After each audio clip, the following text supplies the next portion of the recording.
Welcome to the Great Security Debate. This show has experts taking sides to help broaden understanding of a topic. Therefore, it's safe to say that the views expressed are not necessarily those of the people we work with or for. Heck, they may not even represent our own views, as we take a position for the sake of the debate.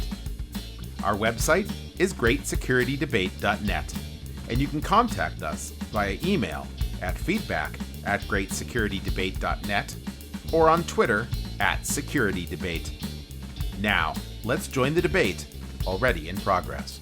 Pivoting everywhere. That's the CISO's world, though, right? I mean, you've got to be able to turn it on, turn it off, switch, pivot so quickly because there's so much. That's why I was talking to him earlier, and he was talking about the CISO Mind Map.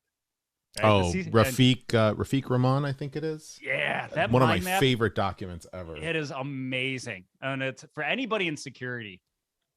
Definitely recommend having that mind map available because it just goes through all of the different facets. And if you're ever sitting there going, "I know I should be doing something, but what should I be doing?" Like that's a good document to go back to look at and go, "Oh man, yeah, I haven't touched on these areas." But he was mentioning the same thing, that he's got that at his desk now. And just kind of the expansiveness and how broad security is. If you haven't looked, I just saw that he published an evolution. Well, there was an update, but also now he did a side by side evolution of how the role has grown since he started doing it. Yeah, it's really great. He is so good. Have you read his book on I have building not. a SOC? Yeah, no, it's worthwhile. It's a good book to have and just kind of review. Oh, cool. Every once in a while on just the elements that needs to go into a SOC. Because I know, and we've debated it here, right? There's so many different viewpoints. You ask 5 CISOs some topic, you're going to get 25 different answers, right? We've got so many different viewpoints on building a SOC internally, building it externally, and all those things. But he really kind of boils it down into the elements that have to be present there. And I thought it was really good. Is it actually called the Mind Map book? No. So two different things. So the CISO Mind Map is, if you just Google that, you'll find the different diagrams. Or I would actually just follow him on LinkedIn because that's where he just did the post about his new update. And I put it in the show notes too. The book is the Security Arm Wrestling. Oh, gotcha. Because I've seen the CISO Mind Map posted and commented on by different CISOs in the Detroit area. Yeah. But I didn't know there was a book. But you look at the mind map, and that's why I don't know, I guess by and large a little squirrely. We're all over the place. There's so much going on. Yeah, love it. Cybersecurity, broad field. I was talking to our CIO yesterday about it, and I go, security is one of those things you have to be wired for, right? Because it's, in many cases, it's a zero-sum game. At some point, to some level, you are going to lose, and we acknowledge that, and we're fine with that. And I likened it to playing sports, right? If you're on a sports team that you win every game and you're winning it handily, is that fun? Probably not. You're not probably going to play that sport anymore. I mean, there could be nuances on if that's a revenue stream. I don't know. Tom Brady's still playing. Yeah, that's true. That is true. Wait, did I just give Tom Brady a compliment? No, I take it back. You are in the Detroit area, so therefore you must give compliments. I'm in Ann Arbor. It's in the air. It's here. A must. Yeah, it's actually part of your contract to live there, isn't there? Isn't it? Something like that. So I'm kind of interested in circling back. A topic that we're going through right now is looking at the workforce, right? And you have companies that have taken all different approaches on, we're going to stay remote forever, we're going to stay hybrid forever, or no, we're going back to the way things were, you're coming back into the office.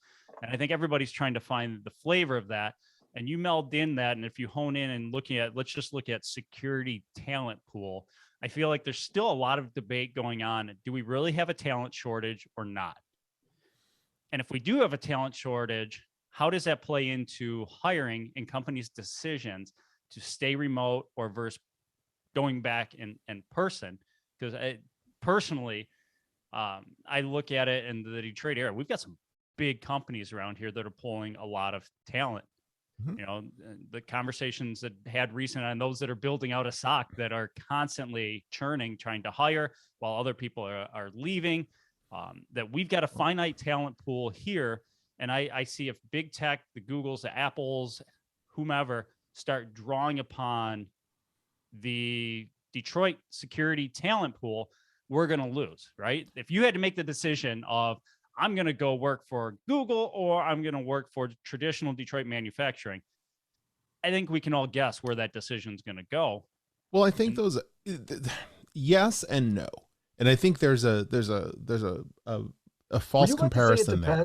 No, no. I don't. It's not that it depends. I think there's a false comparison being made there, because realize that Google and Apple and Microsoft and others, they have been hiring from pools all along. If you didn't know, there's a massive Google campus on the north end of Ann Arbor. There is, there are pieces all over the place. They already exist. There's a Microsoft campus in Troy or one of the other northern suburbs, and in Chicago and in every other area. There are these kind of places, and they've been doing this localized hiring all along. So I don't think that really changes. I think so there's two articles I want to reference, and one, and I don't have it in front of me, but I will put it in the show notes. And it was basically saying that the great reset, the fact that so many people are, the great resignation, or the fact that so many people are threatening to leave their jobs or leaving their jobs, is also an opportunity for organizations to look inside themselves and say, why are these people leaving, and how can we become an organization that people want to come to? And two, the fact, and then one of those big items is that they want to work remote, or they want to, that they've been taken away by somebody in another area. And the other thing is, there was a Microsoft piece that came out, a study about Microsoft's own internal working dynamics over the past 18 months that had some interesting results and don't really jive with my own experience or those that I've talked to others about. And I would love to get your both of your thoughts on this, and listeners too, please feed in your thoughts as well. That companies are less productive and less innovative over the past 18 months. So let's layer those three things on around talent pools and pulling from different places, innovation and productivity, and and the Great Reset. The fact that, that we can look at different organizations. So I think, to start with the first one, Eric, I don't think that this changes anything for the big companies. They've already been doing it. They've already been taking from local talent pools across the country and across the world. I think that continues. I think the opportunity actually is the other way. It actually exists now that local, smaller companies with innovative, product sets and a unique, business draw can now start to look at people outside of their geography, because they can, pull from people around that maybe are more mission aligned with what that organization is doing, but don't want to physically relocate to the place that they are. Right. And I think that's a great opportunity. And I think it's the opposite of the way you put it. And Eric, I don't want to intercede on you doing a rebuttal here, but Dan, one thing I would argue with, though, is that in your answer, you said, and I know this to be true, Google does have a location. Microsoft does have a location. One of my really good friends out of college, I can remember, went to Google. And at the time I was thinking, wow, that's risky. Like, here you had this good job working for this big company, and lo and behold, Google turned out to be one of the best investments she made in her career at the time. But that's still a brick and mortar location.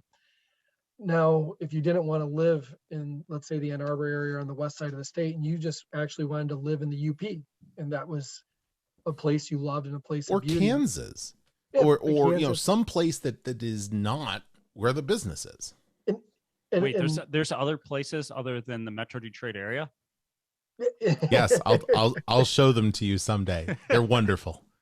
So, and it's similar to the mind map. It's a hand, right, that you put up, and I can point to the place. Anyways, so without getting too far off topic, the point, though, there is, I do agree with you that there's a lot of, from a mission alignment, there's a lot of small companies out there right now that can attract not only the right people, but the right people can be from anywhere in the country. Now, where I think you run into a problem, especially on the security side, is I still think you have to have, and it doesn't need to be a local leader, right? And from a CISO perspective, your organization has to put somebody in that position that they trust, 100% trust, right? From a leadership standpoint, and then let that person decide geographically where he wants his people to reside, whether it's in the office or not. But if he allows him to be wherever he is, he's going to have, I think, one of the best talent pools to choose from, because now you can choose from almost a global talent pool if you wanted to. And people will come work for A, the right leaders, B, the right mission, and C, the right pay. And Right. not necessarily in that order, but sometimes I believe it should be in that order. So I just Right. wanted to lead with that, and then I'll, Eric, turn it back over to you. Yeah, well, no, I was going to say, if I was to rephrase, Dan, it sounds like you would agree with the statement then that the remote workforce is a competitive advantage rather than a hindrance. Yeah. Okay. It's a competitive advantage if the organization either has or adapts their culture to embrace it and lean into it and make sure that that is the primary mode of operation. Right. Because it is, if you're the only one remote in an organization and the rest of the organization expects everybody physical, that is hard. Right. No, I think it's a huge advantage. And you know, one of the things that Dan and I have been talking, or we were talking earlier before we started recording, was about kind of diversity and all of that. And I think it also plays into that. If I look at my own team, that I've got individuals over in India, I've got an individual in Mexico, looking to add one in China. This is not a recruiting event, Eric. Oh, I missed that. Shoot, the marketing was wrong. But as I look at it, as we bring the team together, many of those individuals, given how travel is right now, it's going to be a long time before I actually get to meet them face to face. But as I look at the way they come together, the ideas that come are so many different perspectives, and I think that becomes a huge competitive advantage. The one thing I begin to wonder, though, and as I was thinking through this earlier, there's, and this is probably oversimplification, there's two types of people, right, that are doing work in, let's just look at security. You have those that are looking for career trajectory, that I want to continue to move up, I want to learn, I want to do more, I want to do more the more. But then you do have a contingent of those that look at it and just say, hey, I like just incident response, I like just forensics, I like just DLP. That's all I want to do because that's what I love, that's what I breathe. That's fine. Right. And the only concern is we go back to that former group, is the remote workforce a hindrance towards allowing them to move up? Because I could see a point that out of sight, out of mind, that as we start looking at succession planning and all of that, that it becomes a little bit tougher, that they're not constantly in the field of view. Well, and so back to the diversity, equity, and inclusion piece, that's about inclusion. And it's about making sure that you build an environment that supports all different types, so take it out of the gender, out of the, race and origin piece, and look at it in terms of opportunity. And now you have an inclusion of people regardless of working location. And back to, if you have a majority of your people in a physical office and you have some that are remote in what will eventually, there's no way we'll be fully remote forever. There will be a hybrid world. Organizations are going to have to come out of the, if I can't see you, then you're not relevant mindset, and go out of their way to make sure that people that are remote or not physically located are included. And I'll bring this back around to this Microsoft study that came out, I think yesterday. I found it yesterday, and I put it into the show notes. It's interesting because it talks about innovation and it talks about productivity in their workforce since the beginning of the pandemic, and that they've been severely impacted as a result of it. And in reading through this, all I can think about is organizations, for myself, I've been traveling. I've had remote teams since 2001. And, so 20 years of remote teams, global teams. I spent, there were years I spent 80-90% of my time on an airplane, which meant I wasn't in an office, nor were my teams. We were around, we were doing, IR, we were doing, jump kits and pulling jump kits off the shelf and running wherever we needed to go. And so the team was built around this idea of constant communication, but not all physically being together. So I think making statements like that kind of discounts the fact that there are many of us that have been doing this for a very long time. Good point. And it just throws out all that experience. And I kind of take offense to that because it's been working. We can make further strides. And I'm not talking about buying another tool. Sorry, Brian. This is not a thing that technology will solve. This is a thing that culture will solve. Dan, just for the record, though, we don't refer to it as a tool. We refer to it as a solution. This is why I don't sell product. No, so I'm not trying to interject. Again, I fundamentally think there is going to be a massive shortage, not just on the security side, but on the DevOps and operations side. And I am going to point specifically to the Detroit metro area. In a conversation raised with some other thought leaders on Wednesday night, and this is with the MCWT organization, the Michigan Council of Women in Technology. Which is a great organization, by the way, to do the plug. That anybody looking to get involved there, they are amazing. MCWT.org. Thank you, guys. And in talking with one of the board members who's in a leadership position for a large company here in the Michigan area, she said that they are struggling to find the right people and good people within the area or anywhere right now to come work in the DevOps field, and they're looking for different cloud engineers. And then another CIO from a Fortune 500 company said, he goes, I just want somebody who really understands cloud infrastructure. He goes, and it doesn't have to be someone from the automotive space. This could be somebody from anywhere in the country right now. He goes, and I really want them to come in and help show my team, because this is a company that is just making that first leap in, right?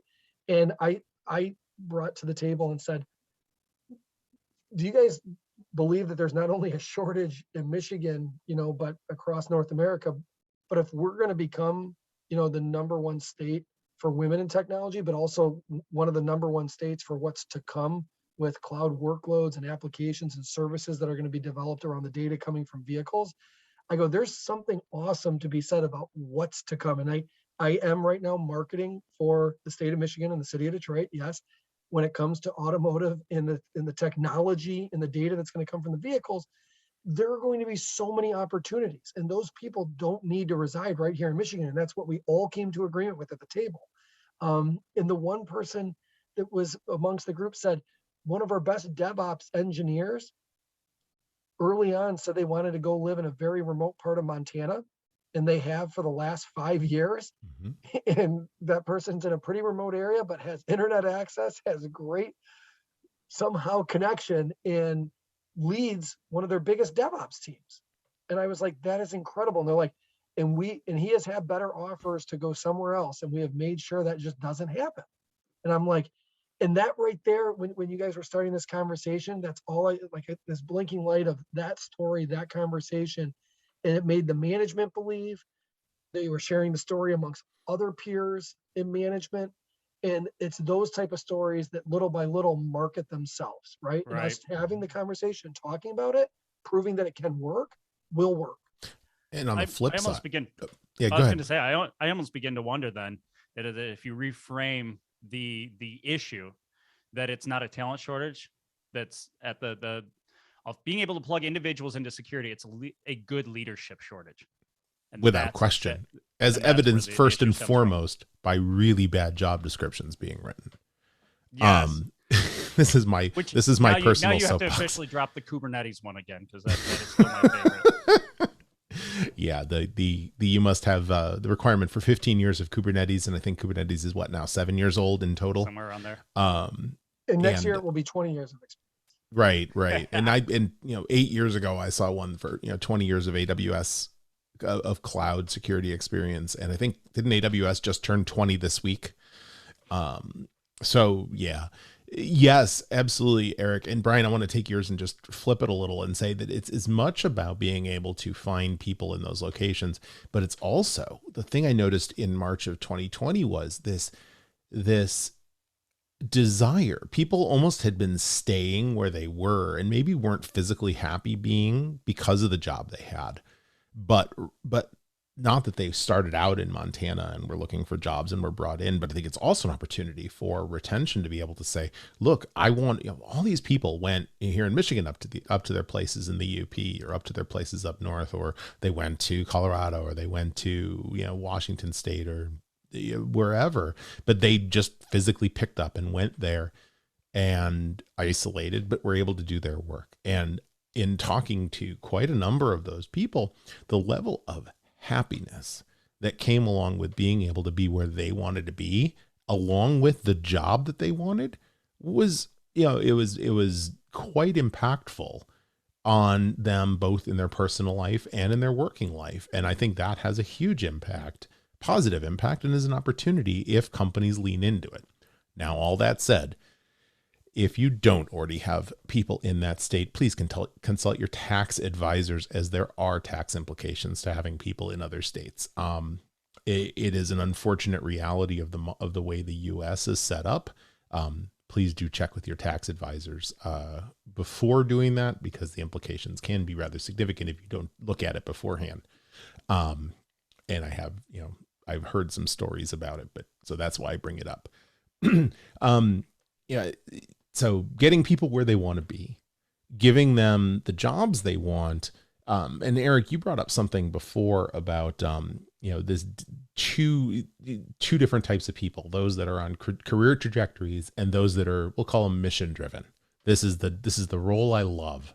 This is the thing I love to do, and I want to continue to get better at it. I'm not necessarily looking to be a VP or something title driven, but rather mission driven. And I think this is the time, and there's a favorite article of mine, and as a leader, it's an old Harvard Business Review article, and I think it comes, it's probably 2008, maybe. I'll actually, hold on, let me find it.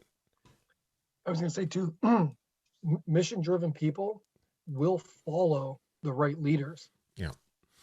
Yeah, true. And this is a 2003 article, so it's almost 20 years old, and I got it in print. I was subscribing to it in print at the time, and it's become my favorite. It's called "Let's Hear It for B Players." Now, let me be very clear. This is not about A and B being, better or worse. It's about different types of people. A being the ones that are looking for trajectory. They are your out front superstars. They are your, those kind of things. But the point of the article is that we need these, quote, B players in order to be the ones doing that kind and focusing on and becoming experts in certain areas. And I think this reinforces the need for those B players. But at the same time, it also kind of turns this topic on its head, in that those B players almost become more important, because now they have to be able to operate wherever they are in even more diverse environments and physical environments. Do the B players then become the A players? Right.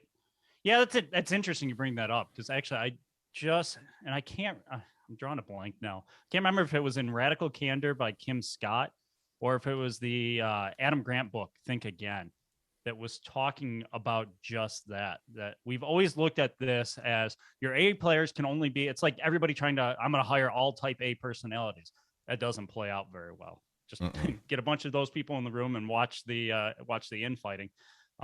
Not to say that's true with all. I've never experienced that. No, never. But we've done a disservice to always looking at that. Those that are the A players, the ones we focus on the most, are just those with career trajectory, when we're missing a whole group of people that we need to be building up and measuring on a different scale. I think that's spot on. And we're still failing at that today. What was the book that you mentioned right there, Erik? So it was either Radical Candor by Kim Scott or Think Again by Adam Grant. Or as I'm looking, so I'm looking through my Audible list right now, and at the same time I was reading The Infinite Game by Simon Sinek. So it's within one of those three. All great books, though. Because I haven't read The Infinite Game, but yeah, that one's good. That's changing from finite thinking to infinite thinking, finite thinking being win, lose, and infinite game. It's actually, Simon's kind of looking at different companies and their mindsets and what change. And there's some popular companies and CEOs that you've heard of before that he'll go through and show the downturn of certain companies because they moved to a finite mindset and how they lost market share and almost lost their companies and how we should be thinking about things. It was great. Sounds like a pivot point right to where we are now, Yeah. finite physical location to infinite 100%, physical yes. location. Yeah. And he does a very good job of putting actual examples out there. Oh, yeah. Companies, people's, leaders. And it makes it very impactful. That's what I was saying earlier. When you're able to tell a story that from, let's say, just local leadership, and you've done that and it worked and it changed your perspective, and you share that with everyone, that empowers everybody else to say, I can do it.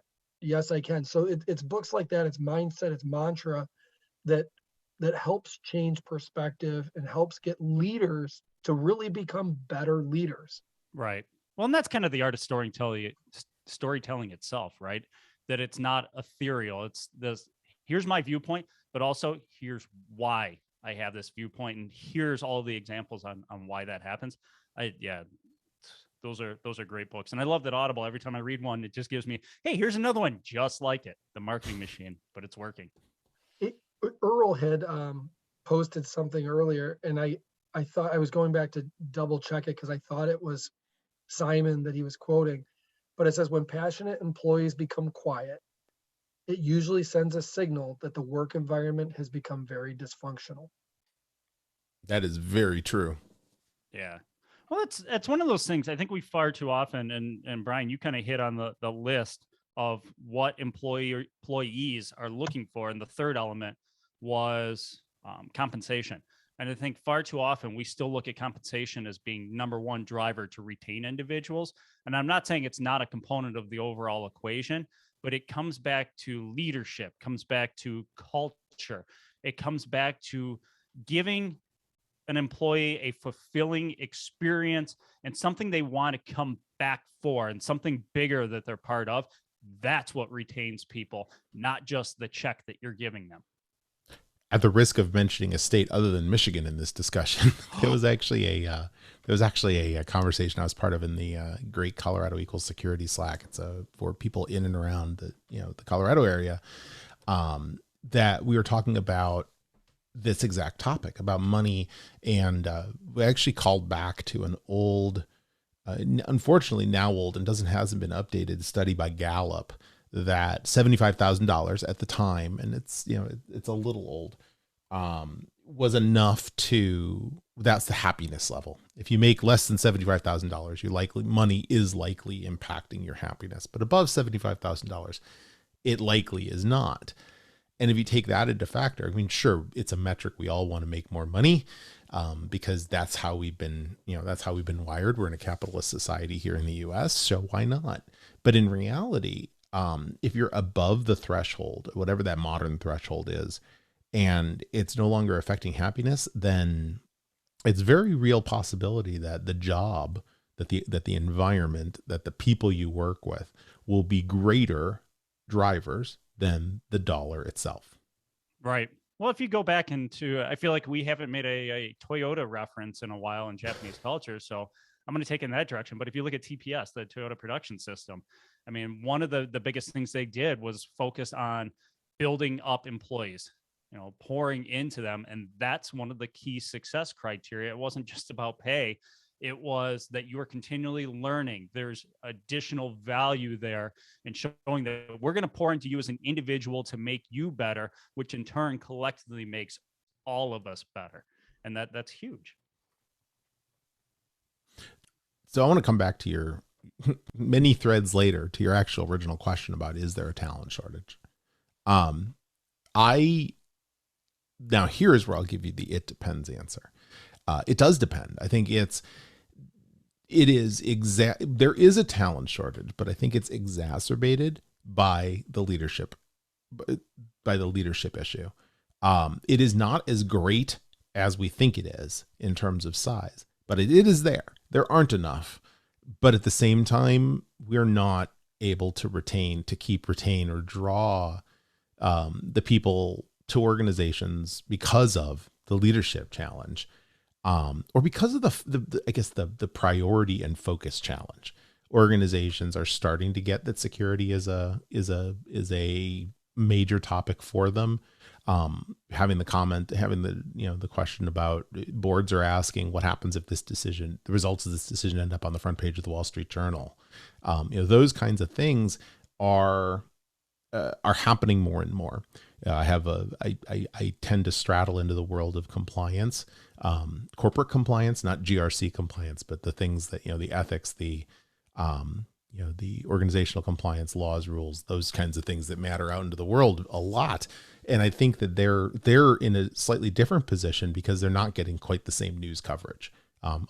Elizabeth Holmes and Theranos aside, we've got that kind of visibility that's happening every day in the front page, in the paper and the news.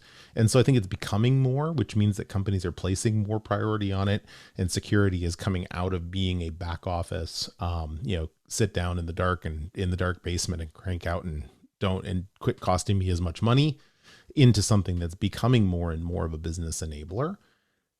But it's still not there yet. You don't have every company saying this. Right. I was having a conversation the other day with somebody who's a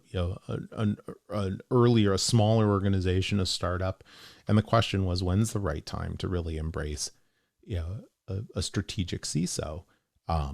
And it was a really interesting discussion. I think that this is happening earlier and earlier for new companies, but it is much harder for established ones to start to make that pivot toward, this is something we not only need to do, but we need to fully embrace. And once that happens, I think then compensation will come along, then organizational culture that supports people working from wherever they are, will begin to be broader, and we will remove some of the organizational challenges that then lead toward the exacerbation of the talent shortage. But we do need more people. That there's no question in my mind. Dan, Eric and I had a very, I thought, good conversation yesterday. And I'm going to bring up a point that I made and then allow you guys to debate it, whether or not you agree. But I think the reason there is a shortage in cybersecurity leadership. Is it because we're calling it cybersecurity? That term still gives me the shivers.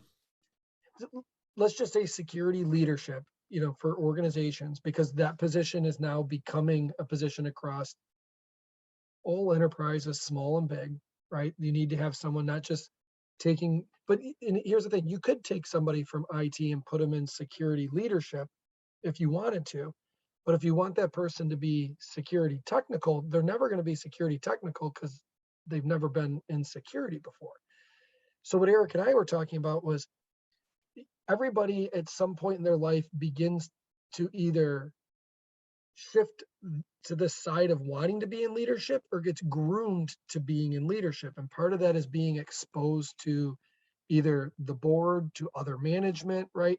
Somebody promotes you and puts you in a position and then starts to take you under their wing. But one of the biggest problems in cybersecurity is, even at a low level, people leave every year to 2 years. So the opportunity to pull that person and move them over, like I look at, and I'm going to specifically point to Erik, the number of years that he spent at one corporation allowed for him to be across many different groups, to learn the business, to learn the organization, to see politics firsthand, both good and bad, right? And grow. And it's those things that you learn about business and politics, regardless whether you want to be involved in them or not.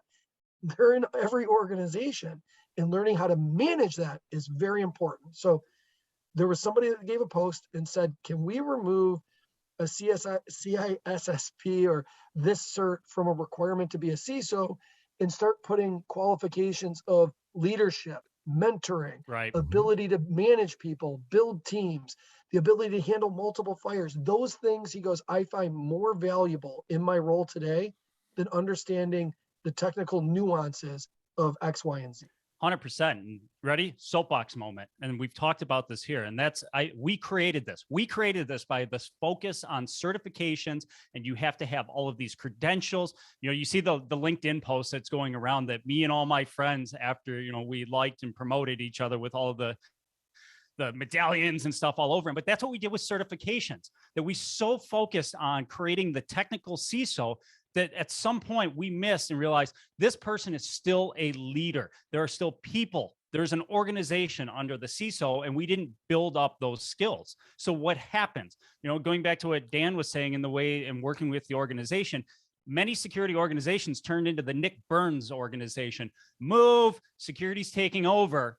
Right? Just get out of the way. We'll handle this. Don't worry about us. Or, more frankly, I think we've used it as the Department of No, where we stopped progression in companies. We did this to ourselves and created a disservice. Now we're starting to recognize this and starting to break out of it.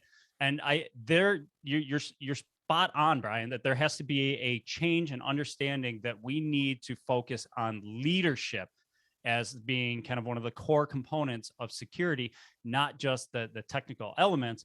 And at the risk of turning this into a full-on book club, there was another book that I read recently that I really liked called Leading Without Authority. So it was by, and I apologize if I ruined the names, but Keith Ferrazzi and Noel Wyrick.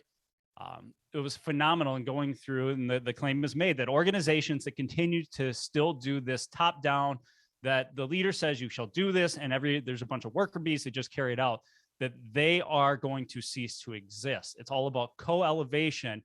And this is what we need to do from a security perspective, that those around us, we need to empower and elevate to understand why we're making the risk decisions we're making, give them the tools to also make those decisions along with us. So it's a cohesive, collective group that's addressing security. And I'll step down from my soapbox.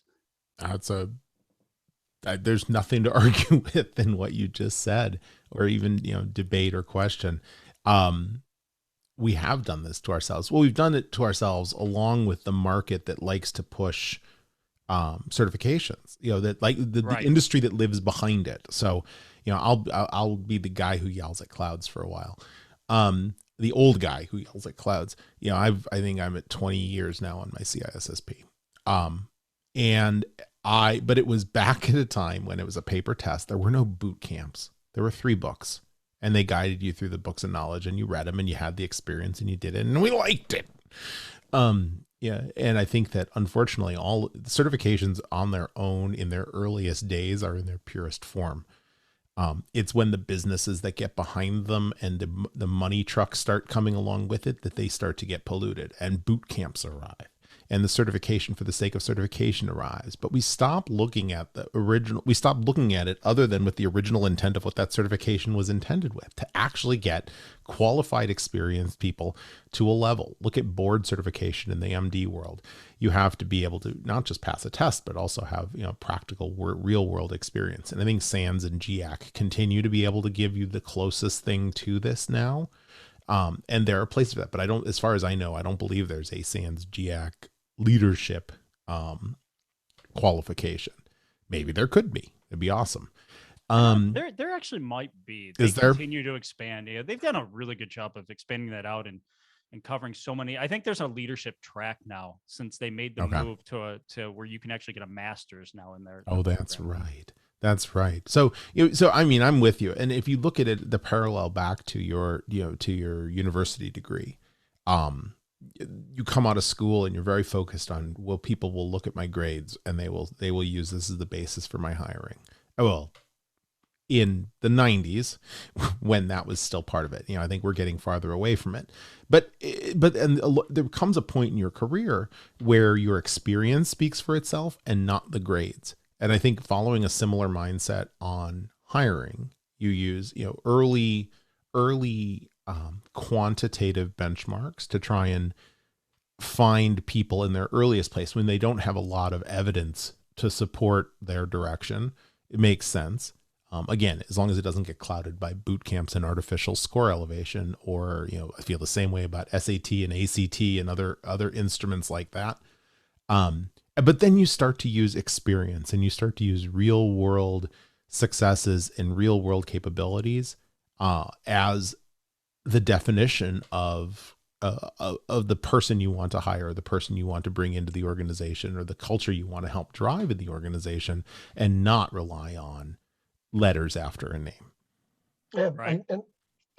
and this goes back to conversations that I've had with people around MBA, executive MBA. But I can remember when I first started in my career, and somebody that had hired on around the same time I did, 2 years later, was going back to get their MBA. And I asked, you know, why are you looking to get your MBA? And he said, well, I want to move into management.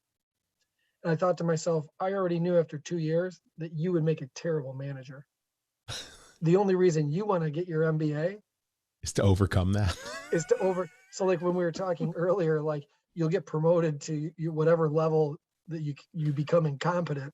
Peter Yeah. principle. The Peter principle, exactly. And I literally watched that person get promoted into a level of incompetence. And like it, but people have a mindset that if I want to get into that position, I need this to do that. And I think over time, the great leaders recognize who would be a good leader amongst their team, and they will move those people into management. I also think the problem here too lies in the fact that there are many bad leaders out there. And I say that because, well, I shouldn't say that that I know this from experience, but if you look at anything that's driven from a point of profits first over people, right? In companies that can, and this goes back to the book Leaders Eat Last, to put it on the book club. I remember when I first got the book, I was like, oh, maybe I'm a leader, but I realized that the only reason I eat last is normally I'm cooking dinner and I'm the last one to sit down. So it kind of taught me a life lesson there. But understanding that you can put people in a position where in time, in a very short period of time, they will start, your entire group will be operating out of fear and self-preservation, right? And at some point that will fail and fall on itself. And you went back to the Toyota production system. Long-term profitability and sustainability will always persevere. And a board will always be happy with the results that consistently trend upwards. And that occurs when everybody is working together, trust each other. And if you have a high level of overhead at some point around that tenure, it's typically because dysfunction, trust, leadership. And when those things all fail, the company itself will fail. You will come to reckon with that at some point. And that's what Simon Sinek starts to get into the book, that if you have a purpose, all of those other things that you're looking to achieve down the road on long-term sustainability, on income, all of those things tend to follow, but you have to have the purpose, do it for the right reason first. And I was just going to add on real quick, as you talk about the Peter principle and promoting people. And I love the phrase that comes out of investments. And I think we have to apply it to promotions as well. Past performance is not a guarantee for future results. And as we look at promoting people, we look at, well, you've done this much to me, and we all of a sudden assume that that's in the person. And are they well suited? Are they trained? Do they have the capabilities to take that next leap? And we need to be focused on that second part. They work well in groups, and people want to work with them, right? Well, we elect presidents based on who we want to have a beer with. Yeah, I mean, you may have driven great results, but that doesn't mean the people that were helping drive that. Right. Yeah. It's the idea of it's all right to climb the ladder, but who are you climbing over, or how are you getting up there? Yeah, doing it for the wrong reasons is not a reason for a promotion. I want to something back too, though. Oh, go ahead. I want to pin in though on something you said, Brian, about leadership and promotion in management. And this, I think it's important to remember that leadership is as much is influence, and doesn't have to be title driven or level driven. I'm going to go back to a talk that we had at MentorCore, a gentleman by the name of Vikas Narula, who talks about influence and the fact that influence, he does studies for organizations about who is the most influential. And you find that the most influential people, the ones that have most sway, the most the most ability to drive things, are actually quite deep in the organization, and often are not visible to enough people to be able to do that influence. That's leadership. And it's not just about the title. And so, leadership can come at any level. And I think, Erik, that goes back to the comment you were making, from the I think it was the Simon Sinek book, but this was actually a really good example. And he in that talk, and I'll put a link to the talk, actually showed how some of that can happen. And organizationally, you can have these people who are highly influential and highly respected, completely buried, and you could do much better by having them a little broader, not necessarily in leadership position, in management positions, but more visible, in influencing the environment. So going back to one of the things we kind of started with, and correct me if I'm wrong here, Dan, but when you're going back to the paper on Microsoft or what came out there, it sounded like one of the elements was that they were saying it was stifling innovation. And I think that's worth touching on, and kind of another open debate topic on whether the remote workforce actually does stifle innovation, or is it a catalyst for innovation? I'll throw it out there before I get my view. I was going to say, last night, when Kelly and I were seated down in the courtyard area down here in Brighton with the kids, about to have a drink, and I was listening to some of the conversations that people were having, and there was one person that I was kind of eavesdropping, said, well, I told the company that as long as the travel was kept at 10% and I didn't have to come into the office but 1 to 2 days a week, I'd be okay. She goes, but to be honest, I'd rather not come into the office at all. So it got me thinking, at some point, from an innovation side, great teams find a way to come together and solve great problems. And if you don't ever come together, right, we've created technology that allows us to come together more without actually coming together. Right. In the same room, right? So is the innovation still going to happen at the highest peak? I don't know, Dan, like you tell me, do you really think that is a yes or a no? No, I don't think it's a yes or a no. I think it happens differently. I think it happens more. Yeah, it happens more, but across a wider sway. This conversation actually came up because this paper really rubbed me yesterday. And so I put it out on LinkedIn and it started some discussions offline, about the idea that over the last 18 months, I've gained greater connection and greater innovation because of the people I've been able to communicate with, because they haven't all been heads down focused in an analog world. I've been able to meet more people. I've been able to have better, more innovative discussions. And I've been more productive and innovated more in the last 18 months than I ever have before. Would you agree with the statement, not everybody is an innovator? No, absolutely. Okay. No, sorry. Yes, I would absolutely agree with your statement. No, not everybody's an innovator. So, and I agree with that as well. So if that's the case, then one of our goals should be understanding who the innovators are. And one of the things you want to do to be innovative, you have to give them clear space to innovate. And to your point, Dan, if they are heads down, being bugged all the time in a confined location, are they really innovating? No, because we're not giving them the capacity to innovate. But now we talked about, and I know we've talked about mental health and some of the good aspects that's come out of COVID and the remote workforce, but taking a step back, personally, working from home, just having the opportunity to have lunch with my girls and stuff like that, clearing that headspace, going for a walk while, on a call, or just going for a walk in general, all of a sudden ideas start to pop in your mind. Why? Because you've taken yourself out of the element of distraction, and now you have the capacity to innovate and think differently. Mm-hmm. I think this is a catalyst going forward for even greater innovation. But it's in the same vein, it's also very scary to organizations, because it almost democratizes the control out wider. And these reactions go back a few months to some of the the banks that said, you are coming back, our culture is this. And I get some of it, because some of it is based on how do you learn to be a better version of a stock trader. You spend time with them, and that kind of continuous side by side is important. So that's why the answer is, it's not concrete one way or the other. There are certain roles that have to be, or that really truly benefit from being next to or with a person, or in more close physical contact, watching how they interact at every turn. Can I flip that back to security though, Dan? Yeah.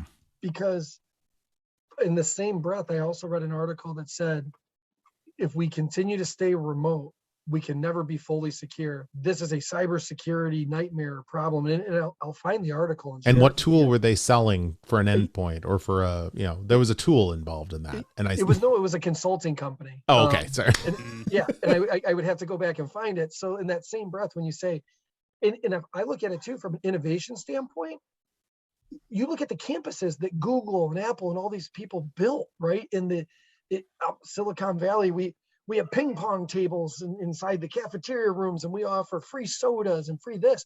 That was to make people feel more of at home and free and et cetera. Mm-hmm. But now you're actually able to put them at home.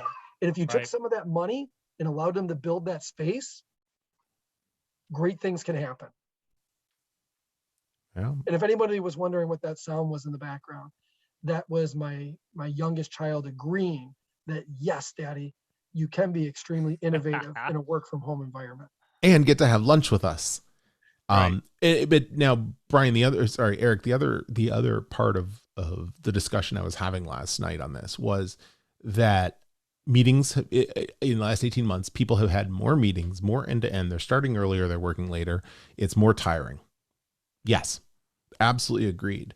But the net of the discussion was that it forces some agency on us as both bosses and as individual contributors to take some agency over our own time, and not allow for 10 hours of back to back meetings. And I say this is somebody who just had a day like that the other day. So it's not always perfect. Just because I'm saying it doesn't mean I've got it nailed down. But, taking the time for walks, and I book time to go take photos, and it forces us to be a little bit more. It also forces independence. Companies are going to have to be more comfortable with the fact that workers that are remote are going to be independent. And that is, again, a scary concept in some organizations. Well, and I think we have to look at this, that if we look at to shoot down a change that we just find one negative and say, well, that's it, therefore we got to go back, we lose it. It's a journey. There will be some bad that comes with this. We will figure out our way and we will adapt as we go along. And harken back, I was having a conversation with somebody recently on autonomous vehicles. And Brian, I don't know if this might have even been you and I, but as we look at autonomous vehicles, or actually, I think it was the group I was golfing with, but as we look at that, with the evolution there, we're still pretty much in our infancy. But as soon as one of these cars has an accident, everybody likes to point at it and go, this is why it can't be done. Let's go back to where we were, internal combustion engine. That's it. Well, no. I mean, let's look at it comparatively statistics on number of accidents that happen on manually driven cars versus autonomous cars. It's still very, very skewed. It's an opportunity. We need to see, instead of it seeing a negative where we have to turn around and head the different direction, we need to see as an opportunity to innovate and change. And yes, I'm right there with you, Dan, that I acknowledge that we've now turned drive time. We get lost at the end of the day where our days have expanded. But, like any good thing, that we acknowledge that's the first step, right? So we're seeing that, all right, this part of it isn't healthy. So let's find ways to fine tune that. And it's an evolutionary journey. So Brian, I want to ask you something, because you've been, the role that you play is likely never an office role. You're out, you're about, you've been, and I guess you've lived in both worlds. You've lived in office world, and now you live in a remote first by the nature of the job world. Over the last 18 months, I guess, has that reinforced? Has more people that are going through the remote life work, easy to say, the remote work life, been reinforced the model that, that this is a good working model, that people are coming along to the idea? I guess, how does it play from somebody who's seen both sides of it as part of what the job actually is, not just forced by plague? Yeah, and I think I'm kind of in an interesting, with the three of us in this conversation, in a interesting job description, right? Being in sales, because I can remember conversations with other team members in the middle of COVID, and certain individuals saying, I used to live up at, and he named the restaurant, right?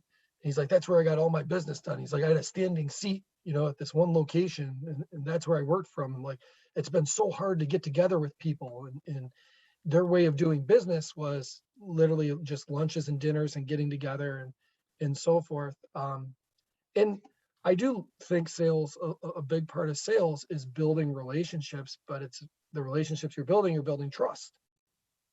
And if you can't innovate and find a way to do that without getting together in person, people would ask me, like, why do you always have your camera on during meetings? I'm like, I always make sure in my first introduction meeting, whenever I go to talk, like if somebody else is speaking and we're doing like a 30-minute presentation, I turn mine off to allow that person to go. And then when a question's asked and it's my turn to talk, I turn my video back on because I think it's important for someone to see me. And to see my facial reaction to their question and everything else.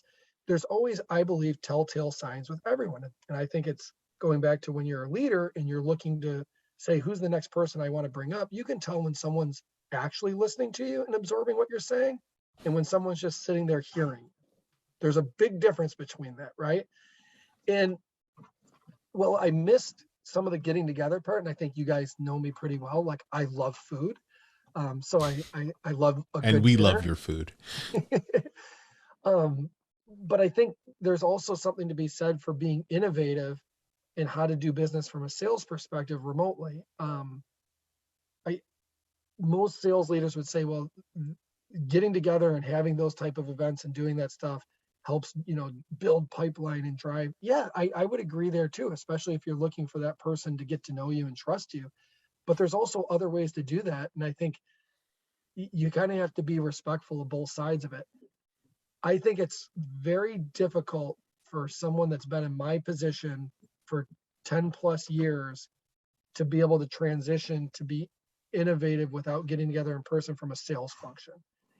On the flip side, from someone outside of sales in engineering, like I can look back of my previous role where I started from in chemical engineering. If I was remote, I could be extremely innovative just from an engineering standpoint, but I would have to be in a lab. I felt like I was remote when I was working in a lab anyways, because it was just 1, 2, or 3 people and you had almost zero communication throughout the day. So I guess that was kind of a long-winded answer. For me, it's kind of come full circle that now to be meeting people back in person, I realize that I have less time with my family. I have less time of scheduling and making time for maybe some of the things that matter most to them and also some of my friends. Because you got to add in travel time and there's other things that now take up some of that time that you'll never get it back. So I think one of the most important things to understand is the value of time, right? And the value of creating personable connections and the value of good leadership.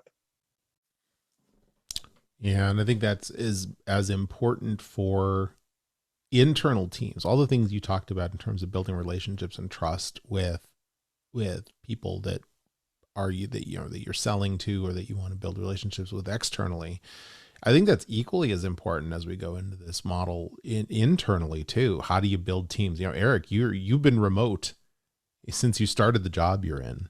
I had the luxury of my last one. I had a month before COVID hit to be able to build some of those relationships. I dare say it would have been infinitely more difficult to do that role had I not had the 1 month of time to get to meet people physically. It would have been just a different approach. And that's something I think we all have to adjust to, because that trust within teams and within organizations I think some of that is what comes from time together, from having lunch conversations that turn into tell me about your family or tell me about the things you like to do, and you realize you bond. I just remember getting off. I remember with global teams that I had, you'd have, tough discussions during the day remotely, but on the first visit when you'd come, and even during the first working day, it was difficult, but then dinner that night, that's where it became a much easier set of conversations, because we got to know each other as humans, as people.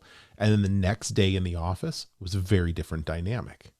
And how do we emulate that in a more fully remote world? I think that's going to be one of the ongoing challenges, and something we all need to think about. I'll close with one more reading point.